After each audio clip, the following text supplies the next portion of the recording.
YouTube च्यानलमा। र यदि तपाईँ नयाँ हुनुहुन्छ भने हाम्रो युट्युब च्यानल हेरिरहनु भएको छ भने यदि यो युट्युब च्यानलले तपाईँलाई केही मात्रामा पढाइ सम्बन्धी सहयोग पुग्छ भने हाम्रो युट्युब च्यानललाई अवश्य सब्सक्राइब गरिदिनुहोला। र आज हामी पढिरहेका छौँ उपन्यासकार ध्रुवचन्द्र गौतमको औपन्यासिक प्रविधिहरू। आधुनिक नेपाली उपन्यास परम्पराका द्वितीय चरणमा देखा परेका ध्रुवचन्द्र गौतम विसङ्गति, अस्तित्व र प्रयोगवादी शिल्पका प्रयोक्ता मानिन्छन्। पूर्ववर्ती उपन्यासकारहरू इन्द्रबहादुर राई र पारिजातले अङ्गीकार गरेको विसङ्गतिवादी, अस्तित्ववादी, विसङ्गतिवादी प्रवृत्तिलाई नवीनताका साथ स्वीकार गर्दै प्रयोगवादी प्रवृत्ति अँगालेर साधनरत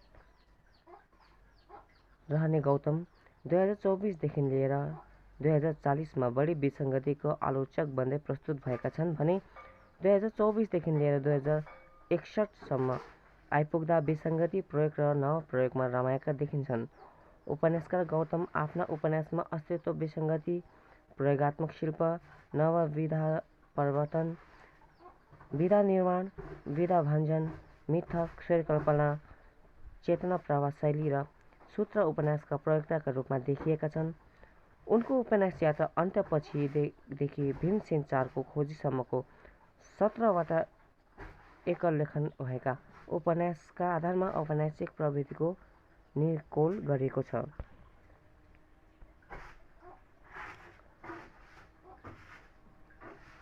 क. विसङ्गतिवादी जीवन दृष्टि। व्यक्ति र समाजको विधि व्यापारका क्रममा देखिएका विकृति र विसङ्गतिभित्र च्यापिएर भोगेको जीवनलाई यथार्थ र स्वैरकल्पनाका माध्यमबाट अभिव्यक्ति दिँदै उपन्यास रचनामा गौतमको सिद्ध प्राप्त भएको छ। अस्तित्व रक्षाका लागि गरिने सम्पूर्ण क्रियाकलापहरू विसङ्गतिपूर्ण रहने तथ्यको उद्घाटनमा उनका उपन्यासहरू सबल रहेका छन्। व्यक्तिका इच्छा, चाहना र आकाङ्क्षाहरूमा अङ्कुश लगाउने र अर्थहीनता र शून्यताको बोधले विसङ्गतिको चर्को अनुभूति गराएको र त्यसबाट वर्तमानको मान्छे निरीह र नियन्त्रित हुन पुगेको सन्दर्भ उनका 40 को दशकभन्दा अगाडि उपन्यासमा पाइन्छ।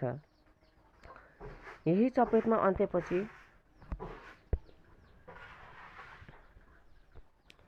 बालुवामाथि डिपी कटलेसरको चोटपटक र अलिखित रहेका छन्।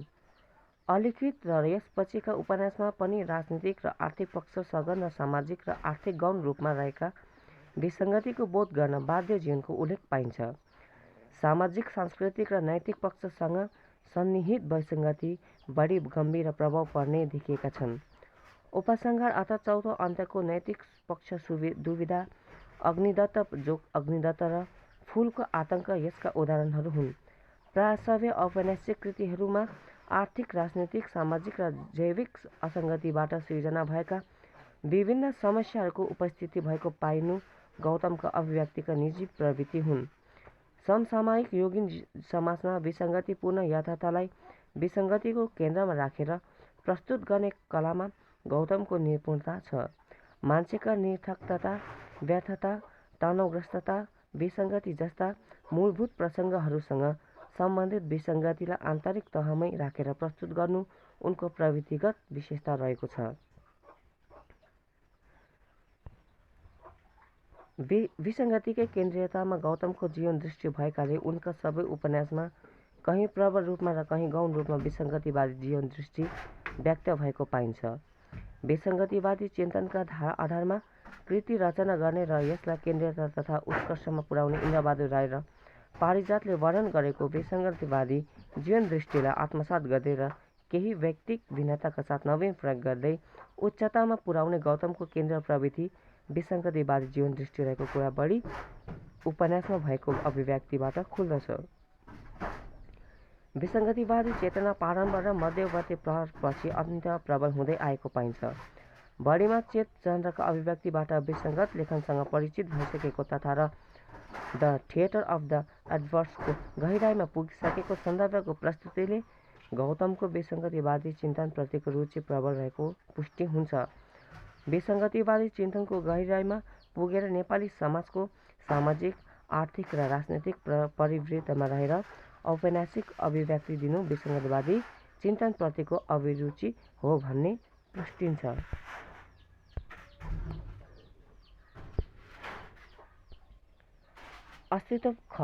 अस्तित्वप्रति आस्था।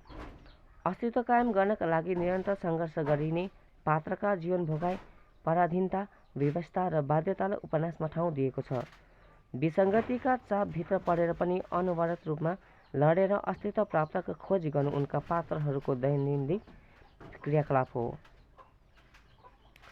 युग जीवनका चापमा पर्दै जीवन भोगिरहेका वर्तमानका मान्छेहरू निस्सार र पटियार लाग्दो किसिमले घस्रिरहन्छन् भन्ने अभिव्यक्तिभित्र गौतमको अस्तित्ववादी जीवन दृष्टि व्यक्तिएको छ।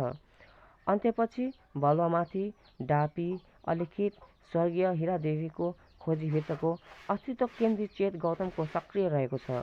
उनले मानवीय अस्तित्वमाथि भीषण आक्रमणको प्रसङ्गको उल्लेख गरेका छन्। विसङ्गतिकै धरातलबाट अस्तित्वको खोजी उनको मूलभूत प्रवृत्ति मानिन्छ। अस्तित्ववादी चिन्तनका प्रवर्तक किर्केगार्ड, नित्से, जेस्पर्सका सैद्धान्तिक धुरीलाई आत्मसात गरेर राष्ट्र र गाउँकै सेरोफेरोमा आफ्नो औपन्यासिक यात्रा तय गरिरहेका गौतमका विसङ्गतिको डुङ्गुरभित्र अस्तित्व भोग तीव्र रहेको छ। विनम्रतापूर्ण जीवनको अभिव्यक्तिभित्र अस्तित्वको खोजी गर्ने गौतमको अस्तित्वप्रति आस्था रहेको पाइन्छ, तर जीवनको विसङ्गतिले अस्तित्वलाई गौण बनाएको छ।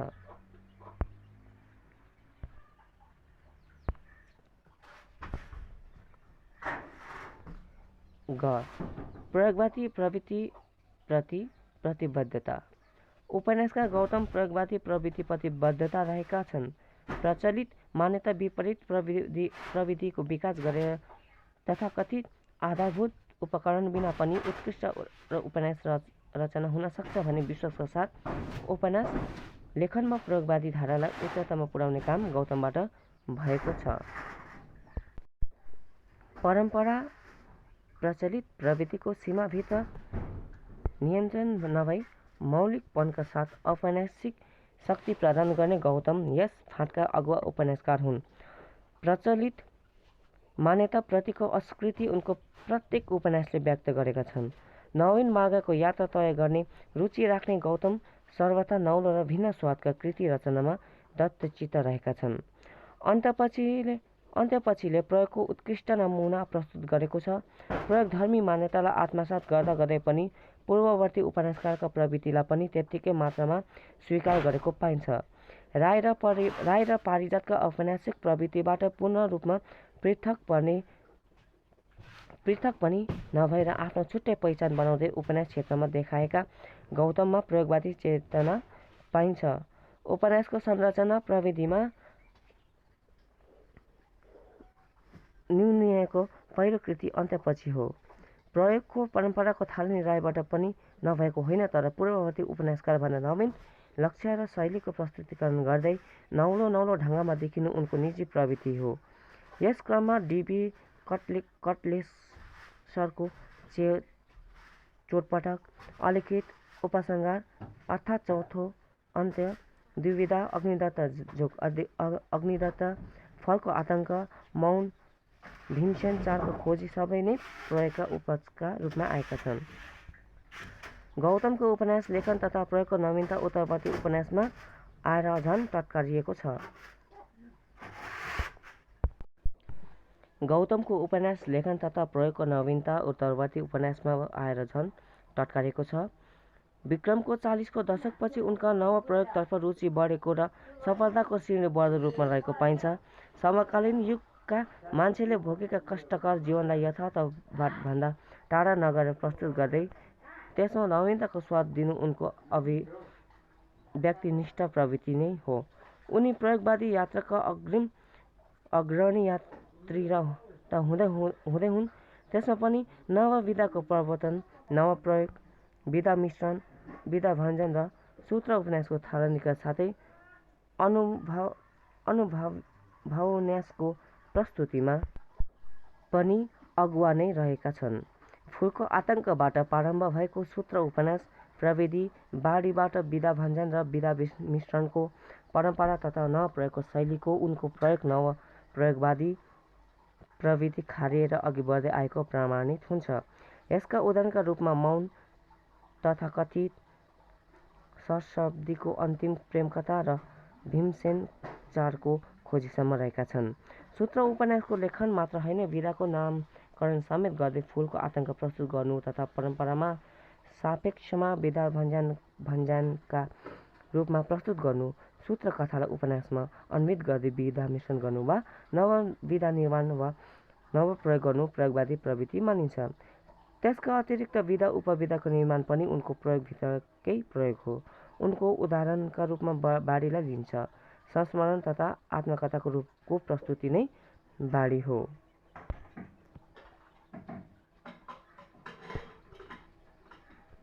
घ. आलोचनात्मक यथार्थप्रतिको रुचि। समाजमा विद्यमान आलोच्य कुराहरू गौतमका उपन्यासमा पाइन्छन्। समाजका विकृति र विसङ्गतिहरूलाई प्रहार गर्दै समाजका यी व्यथितिहरूको सूक्ष्म रूपले विश्लेषण गरिएको हुन्छ। यथार्थपरक अभिव्यक्ति दिँदै त्यसभित्रका विसङ्गतिप्रतिको तीक्ष्ण आलोचना गर्नु गौतमको निजी प्रवृत्ति हो। मुलुकमा व्याप्त भ्रष्टाचार, नैतिकता, सच्चरित्रता र इमान्दारितामा सङ्कट पैदा भएको प्रसङ्ग गौतमका उपन्यासका मूल प्रवृत्तिहरू हुन्। सामाजिक शोषण, अन्धविश्वास तथा कुरीतिहरूको आलोचना गर्नु तथा समाजको पक्षमा गरिएका राम्रा कुराहरूको समर्थन गर्दै जनपक्षीय विचारलाई अघि सार्ने काम यस दृष्टिबाट उपन्यासमा गरिन्छ। यस प्रवृत्तिभित्र पर्ने उपन्यासहरूमा कटले सरको चोटपटक, अलिखित, निमित्त नायक, स्वर्गीय हिरादेवीको खोज, उपसंहार अर्थात् चौथो अन्त्य, दुविधा, अग्निदत्त, जोग अग्निदत्त, फूलको आतंक रहेका छन्। विकृति र विसङ्गतिप्रति तीव्र रूपमा आलोचना गर्नु गौतमको प्रवृत्ति निरन्तर रूपमा अघि बढेको छ। उनको आलोचनात्मक यथार्थप्रतिको रुचि उत्तरार्धका प्रत्येक उपन्यासमा बढ्दो रूपमा रहेको पाइन्छ।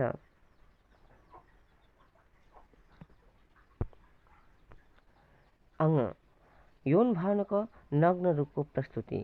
गौतमका उपन्यासमा यौन र यौनजन्य क्रियाकलापलाई देखाइएको छ। कोइरालाले यौनलाई अनिवार्य शक्तिका रूपमा स्वीकारे जस्तो भन्दा पनि फरक किसिमले गौतमले प्रस्तुत गरेका छन्। गौतमको प्रस्तुतिमा यथार्थको नग्न रूप देखिन्छ। मान्छे नग्न भएर नग्नताको प्रदर्शन गर्न उद्धत रहेको देखिएको छ। मृत घोषणा भइसकेको लासमाथि बलात्कारको प्रयासबाट तत्कालीन मान्छेको निष्कटता प्रस्तुत भएको छ भने आफ्नै लोकले आफैलाई बलात्कार गर्ने समूहमा सामेल भएको प्रसङ्ग ज्यादै ठिट लाग्दो रहेको छ। बालुवामाथिको यौन चाहना पनि त्यसरी नै रहेको छ भने डापीका क ख गबाट भएको बलात्कारको घटना कहाली लाग्दै भएर देखिएको छ। यता कटलेसरको चोटपटकमा पनि समाजका बौद्धिक वर्गका क्रियाकलाप उदाङ्गो भएर देखिएको छ भने गोपाल नामको विद्यार्थीले होटेलकी केटीमाथि गरेको निष्कृष्ट व्यवहार यौनको नग्न रूपको प्रस्तुतिको रूपमा रहेको छ। अलिखितका थुप्रै घटना वर्णनीय रहेका छन्। मतियाको चुम्बन काण्ड, कर्णबहादुरले रजकिला र जयकिला माथि गरेको यौन शोषण, विरहिणीका व्यथाभित्रको यौनजन्य क्रियाकलाप, बिन्नीप्रतिको जिम्मेदारको यौनजन्य आश्रय, जलसेरीलाई मिठाई खुवाएको प्रसङ्ग, फुलवामाथि उसकै मामाहरूले गरेको यौन शोषण, नागा बाबा र उसकी भक्तिनीको भक्ति कार्य गाउँले महिलाहरूको जिल्लाबाट खटेर आएका कर्मचारीहरूको यौनजन्य कुकार्यबाट बाँच्न गरेको अवस्थाको मर्म र त्रासयुक्त स्थितिको बोध तथा जिम्मेदार स्वयंले नै आफ्ना परिवारका सदस्यलाई यस्ता क्रियाकलापमा उत्प्रेरित गराएको तथा विधवा भतिज सावित्रीलाई हाकिमसँग साहित्यबारे छलफलमा सहभागी गराउन दिएको निर्देशनभित्र यौन भावनाको कुत्सित उद्देश्यप्रति गराउनु नै रहेको पाइन्छ।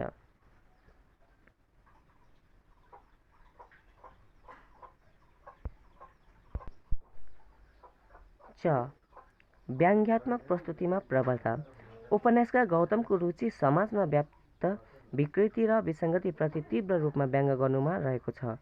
समाजका अमिल्दा व्यवहार तथा मान्छेका क्रियाकलापप्रति व्यङ्ग्य प्रहारको शैली रोचक र तीक्ष्ण रहेको छ।